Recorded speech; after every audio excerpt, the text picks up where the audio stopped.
नर्मदे हर हर हर महादेव। दोस्तों, मैं हूँ आज ग्राम बकावा में, जो प्रसिद्ध है नर्मदेश्वर शिवलिंग के लिए, और ग्राम बकावा की सबसे पुरानी दुकान नामदेव शिवलिंग आर्ट पुरातन, जहाँ पे इनके दादाजी ने पहली बार यहाँ पे शिवलिंग निर्माण आर्ट का काम चालू किया। उसके बाद ग्राम बकावा को पूरे देश विदेश में एक नाम मिला, न सिर्फ भारत में। और आज उनकी चौथी पीढ़ी हितेश जी इस कार्य को आगे बढ़ा रहे हैं। तो आगे की जानकारी हम लोग हितेश जी से लेंगे।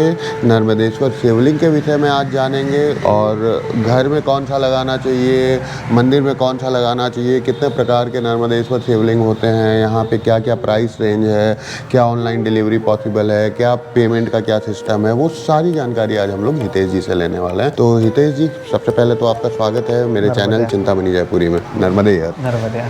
आज आप उपस्थित है नामदेव शिवलिंग आर्ट पुरातन पर, जो एक विश्व प्रसिद्ध और प्रथम शिवलिंग निर्माण की संस्था मानी जाती है ग्राम बकावा में। सर्वप्रथम सबसे पहला नर्मदेश्वर शिवलिंग तराशने का कार्य श्री मांगीलाल जी नामदेव जी के द्वारा किया गया था, जिन्हें प्रथम शिवलिंग निर्माता के नाम से इस गांव में जाना जाता है। उन्हीं की देन है कि आज यह गांव पूरे भारत में ही नहीं, विदेशों में भी विश्व विख्यात है।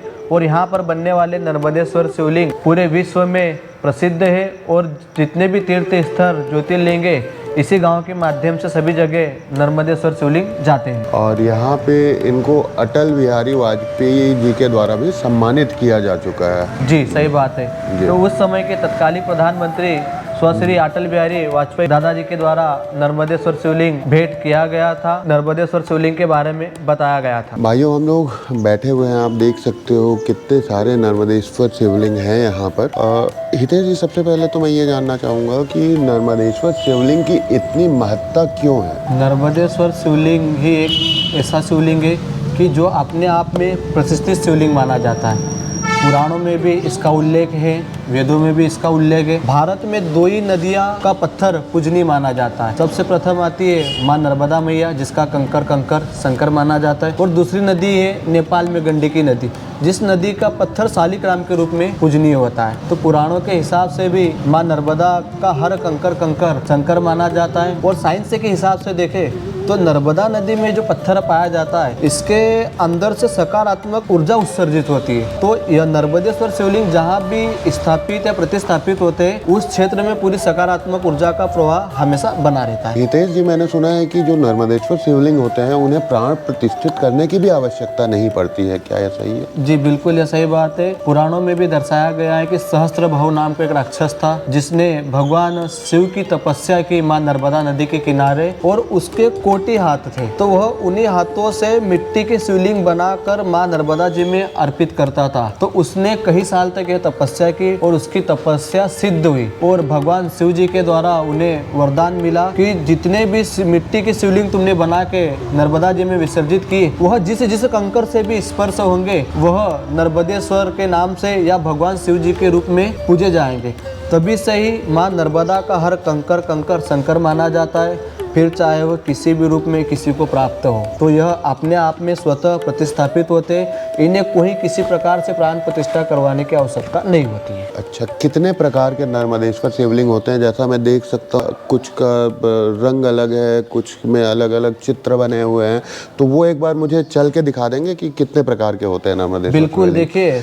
और उससे पहले ये जानना चाहूँगा कि यदि घर में हम लोग नर्मदेश्वर शिवलिंग रखना चाहें तो क्या रखा जा सकता है? बिल्कुल, नर्मदा नदी का हर कंकर शंकर माना जाता है, और इनकी घर में स्थापना तो की ही जानी चाहिए। मैं आपको पहले भी बता चुका हूँ कि इस पत्थर से सकारात्मकता ऊर्जा उत्सर्जित होती है, इसलिए पॉजिटिव वे के लिए यह सबसे उत्तम चीज़ मानी गई है। और घर के अंदर अपन अंगुष्ठ प्रमाण से लेके 6 इंच तक का नर्मदेश्वर शिवलिंग प्रतिस्थापित कर सकते हैं। ये घर के अंदर? बिल्कुल। और जैसे मेरा घर के बाहर में जो मेरा फार्म हाउस का कैंपस है, वहाँ पे एक पीपल का वृक्ष है, जहाँ गांव वाले भी आते हैं पूजा करने के लिए।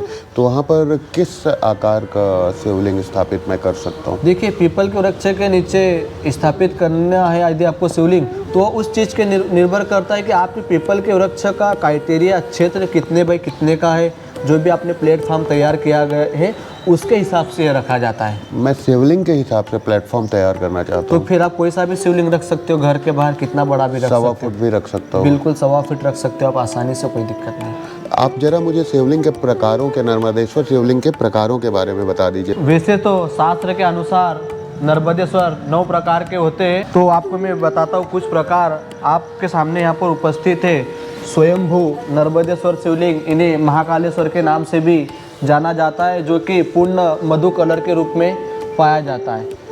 दूसरे नंबर पर हम देखेंगे यहाँ पर कि जनेऊधारी नर्मदेश्वर शिवलिंग, इसकी यह खासियत होती है कि इसमें रेखाएं या चक्र और जो भी आकृति जनेऊ के समान उभरी हुई रहती है, तो यह जनेऊधारी नर्मदेश्वर शिवलिंग कहलाते हैं। तीसरे नंबर पर आते हैं अपने जटाधारी नर्मदेश्वर शिवलिंग, जिनमें शिव जी की जटा के समान सर पे आकृतियाँ बनी हुई रहती है, तो यह जटाधारी नर्मदेश्वर शिवलिंग कहलाते हैं।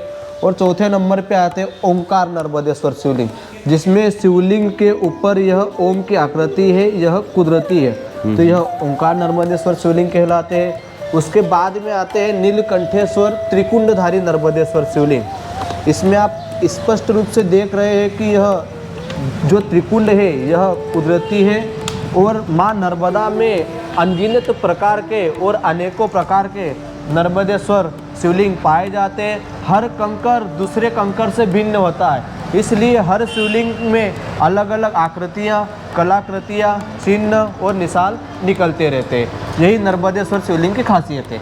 हमारे पास किस किस आकार के शिवलिंग है, कितने से कितने तक? हमारे पास आधे इंच से लगाकर 5 से 6 फीट तक का नर्मदेश्वर शिवलिंग देख सकते हो। और साथ ही हमने अभी कुछ साल पहले भारत का सबसे बड़ा हैंडमेड शिवलिंग तैयार करके बनाया था, जिसकी हाइट ज़मीन से लगाकर 24 फीट थी और उसका वजन लगभग 66 टन था, जो कि तत्काल में हैदराबाद में स्थापित है। ये तो क्यों अनमोल है, इनका कोई मोल नहीं है, लेकिन आप ये जो बनाते हो, निकालते हो पत्थर, इनको तराशते हो, तो कुछ एक कीमत होगी। वैसे तो इनकी कोई कीमत नहीं कीमत होती, नहीं। इनकी न्योछावर रहती है। हाँ। हम सामने वाले की आस्था, उसके मन का भाव, उसके क्या रख रखाव की व्यवस्था है और सामने वाला व्यक्ति कितना अफोर्डेबल कर पा रहा है, तो इनका कोई भाव नहीं होता। हम सामने वाले के भाव के हिसाब से काम करते हैं। अच्छा, फिर भी अगर आपका ये जो शिवलिंग है, अगर कोई भाई ऑनलाइन मंगाना चाहे तो मंगा सकते हैं? बिल्कुल, 100 रुपीज़ से स्टार्टअप है, तो उनके पास कितने रखने की व्यवस्था है, जैसा बजट है। हमारी यही कोशिश रहती है कि हम कम बजट में उन्हें अच्छा से अच्छा नर्मदेश्वर शिवलिंग दें, ताकि वो अपने घर परिवार में उसके अच्छे से पूजा करें और पूजन अर्चना करके शांति प्राप्त करें। उदाहरण के लिए कुछ आप शिवलिंग दिखा सकते हैं मुझे, जिनकी कीमतें भी हम भाइयों को बता दें? जैसे यह मधु कलर का शिवलिंग है, 1.25 फुट शिवलिंग है, 15 इंच का शिवलिंग है। शिवलिंग से डबल लंबाई का उसका नीचे का स्टैंड आता है। जलाधारी बोलते हैं। जलाधारी, जैसे शिवलिंग पे अपन ने जल अर्पित किया और वही जल आधार मानकर बाहर निकल जाता, उस स्थान को जलाधार बोला जाता, और हमारी भाषा में इसे जलाधारी बोलते हैं। तो 15 इंच का शिवलिंग लेते हो तो 30 इंच लंबा उसका जलाधारी आता है। शिवलिंग से डबल लंबाई का उसका नीचे का स्टैंड माना जाता है। जलाधारी भी 2 तरह के होते हैं क्या? एक जैसे मैं वहाँ देख पा रहा हूँ जिसकी जलाधारी ऊपर उठी हुई रहती उठी है, हुई, जैसे ये है, जैसे ये जमीन से उठी हुई जलाधारी है, और यह जमीन से लगी हुई जलाधारी। तो जमीन से उठी हुई जलाधारी को विष्णुपीठ कहा जाता है, और जमीन से लगी हुई जलाधारी को शक्तिपीठ कहा जाता है। यह पुराणों में वर्णित है। कौन सा रखना चाहिए? सबसे ज़्यादा तो जमीन से लगी हुई जलाधारी का महत्व ज़्यादा है, क्योंकि इसमें शिव और पार्वती जी की पूजा होती है। शिव और शक्ति का स्वरूप इसे माना गया है। अच्छा, तो यह अधिकतर सबसे ज़्यादा पूजनीय होती है, क्योंकि इन्हें बैठ के पूजा कर सकते हो, आप झुक के पूजा कर सकते हो, सब तरह से पूजा इसमें मान्य होती है। और जो जमीन से उठी हुई जलाधारी रहती है, यह विष्णुपीठ माना जाता है। इसमें भगवान साक्षात खड़े रूप में है। इसमें आसन विष्णु आसन है, शिव और विष्णु जी। तो आप इनकी बैठ के पूजा नहीं कर सकते, अधिकतर इनकी खड़े खड़े ही पूजा मान्य होती है। अच्छा, ठीक है। तो जिनको जिस तरह का चाहिए, जिस तरह का है, जिनके पास खड़े खड़े पूजा करने की व्यवस्था हो, प्लेटफॉर्म ऊंचा हो, तो वो विष्णुपीठ रखे, और जिनके पास बैठने की व्यवस्था हो, अच्छे से पूजन अर्चना करनी हो, मंदिर बनाना हो, तो वो शक्तिपीठ की स्थापना करे। अच्छा। ये 2 ही प्रकार होते हैं, कि जितने भी शिवलिंग है सभी नर्मदेश्वर है। ठीक है। तो वो छोटे आकार के शिवलिंग दिखा दीजिए जो अपन घर पे लगा सकते हैं, रख बिल्कुल बिल्कुल मैं दिखाता हूँ। सकते हैं। ये शिवलिंग मैं अपने लिए लेके जा रहा हूँ। हितेश भाई एक जनरल रेंज बता दीजिए, इनका नहीं, मतलब हमारे पास कितने से कितने तक की शिवलिंग अवेलेबल है, ऑनलाइन कैसे कर सकते हैं, ऑर्डर कैसे कर सकते हैं, और ऑनलाइन डिलीवरी की सुविधा है क्या, कैश ऑन डिलीवरी की सुविधा है क्या? हमारे जो सब्सक्राइबर भाई लोग देख रहे हैं जो आपसे मंगाना चाहें वो कैसे मंगा सकते हैं? बिल्कुल, हमारे पास 100 रुपीज़ से शिवलिंग, सिंगल शिवलिंग जो रहता है ऊपर वाले का शिवलिंग, जिसे शिवलिंग बोलते हैं, 1 इंच का शिवलिंग 100 रुपये से स्टार्टअप है। तो आप जितना बड़ा, आपके पास घर में रखने का स्थान कितना बड़ा है, कैसी व्यवस्था है, उसके हिसाब से आपके यहाँ घर पहुँच सेवा उपलब्ध है और कैश ऑन डिलीवरी सुविधा उपलब्ध है। अच्छा, किसी को ऑर्डर करना है तो क्या वेबसाइट है, व्हाट्सएप है, क्या है? बिल्कुल, आप मेरा डिस्क्रिप्शन में नंबर दिया रहेगा, उससे भी आप मुझे डायरेक्ट कॉल करके डायरेक्टली आप मंगवाओगे तो आपको चीज़ अच्छी मिलेगी, सही मिलेगी। वेबसाइट वगैरह पे क्या रहता है कि बहुत सारे फ़ोटोज़ रहते हैं, कुछ चीज़ें सोल्ड आउट भी हो जाती है, कुछ चीज़ें रहती है, आप किसी को सोल्ड आउट पसंद आ जाती है तो हम कैसे देंगे? आप व्हाट्सएप कॉल के माध्यम से भी आप उनको फोटो वीडियो वगैरह दिखा सकते हो, या वीडियो कॉल भी आप करवा देते हैं? भी दिखा सकते हैं। समस्या क्या है कि हर शिवलिंग भिन्न रहता है, कोई भी शिवलिंग एक जैसा नहीं बनता, आकार में बनेगा, बाकी हर शिवलिंग में आकृति या चिन्ह अलग अलग रहती है। तो इसलिए नर्मदा का हर कंकर एक दूसरे से भिन्न रहता है। तो आप डायरेक्टली एक्सेस करोगे तो आपको जो चीज़ दिखाई जाएगी वही प्रोवाइड होगी। तो हितेश जी, बहुत सारी जानकारी मुझे मिली आज, बहुत सारे प्रश्न थे मेरे मन में जिनका आपने आंसर दिया है। आप लोगों के मन में कुछ प्रश्न होगा तो इस वीडियो के कमेंट सेक्शन में आप पूछ सकते हैं। हितेश जी का चैनल है जो इनके भाई हेमंत भैया हैं, नर्मदेश्वर शिवलिंग आर्ट हेमंत नामदेव, डिस्क्रिप्शन में लिंक दी रहेगी चैनल की, आप वहां से देख सकते हो, कैरी कर सकते हो और जानकारी भी ले सकते हो, आपको परफेक्ट जानकारी दी जाएगी। ऐसा कोई विषय नहीं है कि शिव जी लेने ही पड़ेंगे, हम जानकारी देने के लिए ही बैठे हैं जी। मंदिर से लगा के घर तक कैसा क्या रखना है, आपको फ्री ऑफ कास्ट जानकारी दी जाएगी, किसी प्रकार से कोई चार्जेस अफोर्ड नहीं किया जाएगा। तो अधिक जानकारी के लिए या फिर शिवलिंग अगर आप लोगों को स्थापित करना है तो ये बकावा का सबसे जेन्युइन, ऑथेंटिक, सबसे पुराना शॉप है जो मैं काफ़ी रिसर्च करने के बाद मैं यहाँ पे पहुँचा हूँ। तो आप इनसे आँख मूंद के ले सकते हैं। शिवलिंग देखने के बाद, पसंद करने के बाद मेरे मन में ये प्रश्न आया कि आखिर ये बनते कैसे हैं। तो हम लोग आ गए हैं हितेश भाई के वर्कशॉप पे। तो हितेश भाई बताइए कैसे कैसे क्या प्रोसेस होता है, कैसे बनते हैं ये? जैसे नर्मदा नदी से पत्थर आते, बेड वाला आते, बेसाइप आते, आप देख सकते हैं इनके नर्मदा नदी से निकाले हुए पत्थर है जिनका कोई आकार नहीं होता, कोई शेप नहीं होता।